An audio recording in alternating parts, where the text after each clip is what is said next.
কিতাবুল মুকাদ্দাসের চতুর্থ পর্ব, কিতাবুল মুকাদ্দাসের চতুর্থ পর্ব। আর সেটা হলো ঈসা মাসীহের ইঞ্জিল কোন ভাষায় নাজিল হয়েছিল।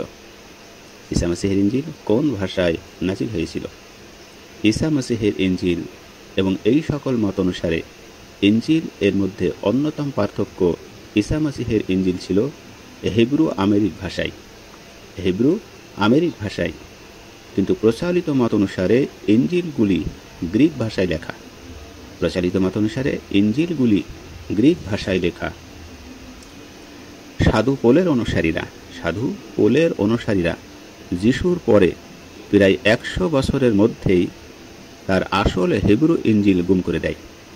সাধু পোলের অনুসারী যারা যিশুর তিরোধানের 100 বছর পরে যেয়ে আসল হিব্রু ভাষায় যে ইঞ্জিল লেখা ছিল সেটা গুম করে দেয়।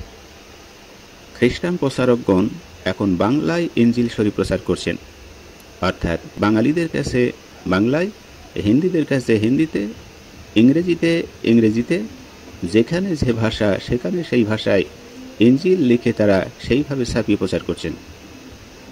তাই খ্রিস্টান প্রচারকগণ বিভিন্ন ভাষায় এখন ইঞ্জিল লিখে তারা প্রকাশ করছেন। আপনি সেই খ্রিস্টানকে জিজ্ঞাসা করুন এবং বলুন, আপনার হাতে ইঞ্জিলটি তো বাংলায় লেখা, অথবা ইংলিশ থেকে লেখা, অথবা আরবিতে লেখা, অথবা হিন্দিতে লেখা। তাহলে ঈসা মসীহ কি এইসব ভাষায় কথা বলেছেন?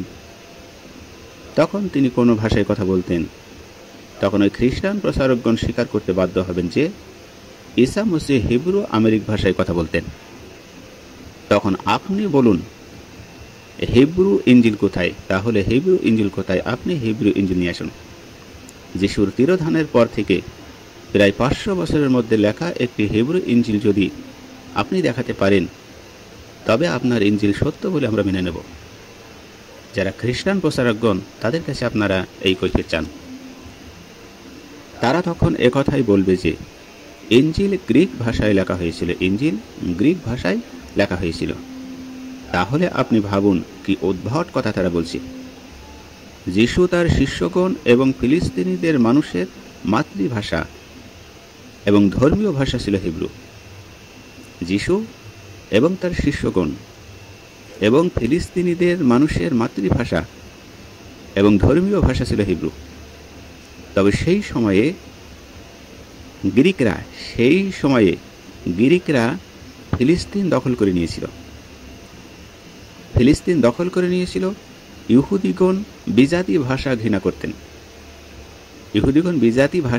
করতেন এবং এখনও তারা ঘৃণা করেন।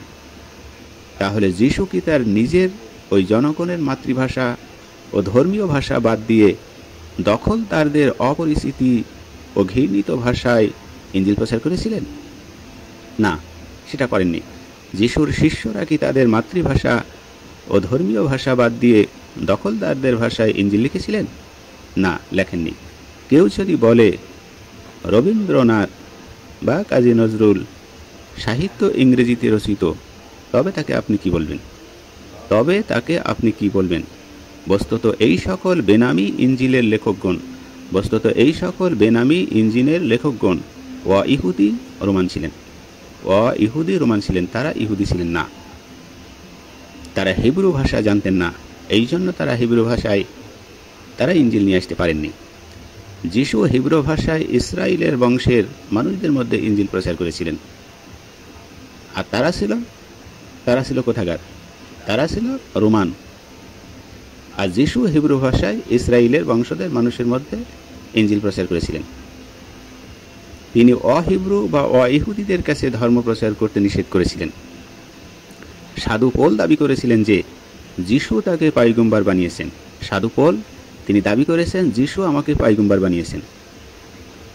ফিলিস্তিনিদের খ্রিস্টানগণ তার দাবি প্রত্যাখ্যান করেছিলেন। সাধু পোল যে দাবি করেছেন যিশু আমাকে পয়গম্বর বানিয়েছেন, এই কথা যখন ফিলিস্তিনের খ্রিস্টানগণের কাছে বলল, তখন সাধু পোলের ওই দাবি ফিলিস্তিনের খ্রিস্টানগণ তার দাবি প্রত্যাখ্যান করলেন। যখনই প্রত্যাখ্যান করলেন, তখনই সাধু পোল তিনি আবার দাবি করলেন যিশু তাকে ইসরায়েলদের জন্য পয়গম্বর বানিয়েছেন, যাতে এখন ইসরায়েলরা তার উপর ক্ষিপ্ত না হয়ে তাকে ফাঁসি না দেয়।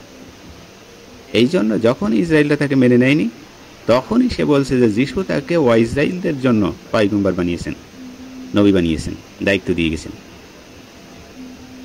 এইভাবে তিনি গ্রিক ভাষী মানুষদের মধ্যে তার বানোয়াট ধর্ম প্রচার করতে থাকেন।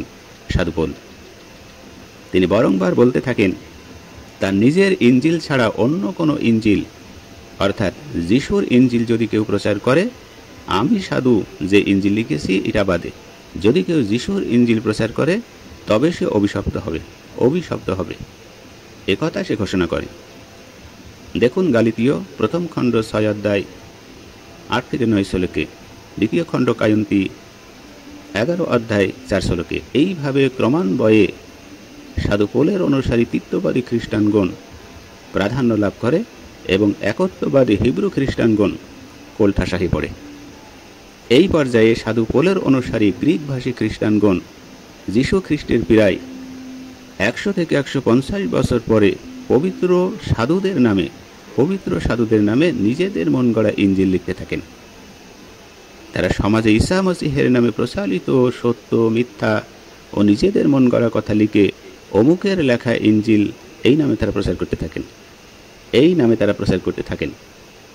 তাহলে আজকের আমাদের কিতাবুল মুকাদ্দাসের চতুর্থ পর্বে যে আলোচনা থাকলো, ঈসা মসীহের ইঞ্জিল কোন ভাষায় লেখা ছিল, সেটা ছিল আমেরিক হিব্রু ভাষায়। আর এখন সেই হিব্রু ভাষায় ইঞ্জিল পাওয়া যায় না, এখন পাওয়া যায় কি বিভিন্ন ভাষায়। সেই ভাষায় ইঞ্জিল পাওয়া যাবে না, অর্থাৎ ইঞ্জিল নকল করা হয়েছে আর সেটা কোরআনে কারিমেই তুলে ধরা হয়েছে। আল্লাহ পাক রব্বুল আলামিন তিনি সেটা বলে দিয়েছেন যে এই কিতাব অর্থাৎ কোরআন আর কেউ বিকৃতি করতে পারবে না। তাওরাত ইঞ্জিল মানুষের হাতে ছেড়ে দেওয়া হয়েছিল, তারা বিকৃতি করেছে, বিভিন্নভাবে নিজেদের মত ঢুকিয়ে ফেলেছে। কারা মত ঢুকিয়েছে? ইঞ্জিলে ঢুকিয়েছে সাধু পৌল বিকৃতি করেছে এবং সে নিজে নবুয়তের দাবি করেছে। আমরা এই কিতাবুল মুকাদ্দাসের চতুর্থ পর্বই সেটা উন্মোচন করতে সক্ষম হলাম। কিতাবুল মুকাদ্দাসের 5 নম্বর পয়েন্টে কথা বলবো, আর সেটা হলো পবিত্র আত্মার রচনা। পবিত্র আত্মার রচনা। খ্রিস্টান প্রচারকগণ দাবি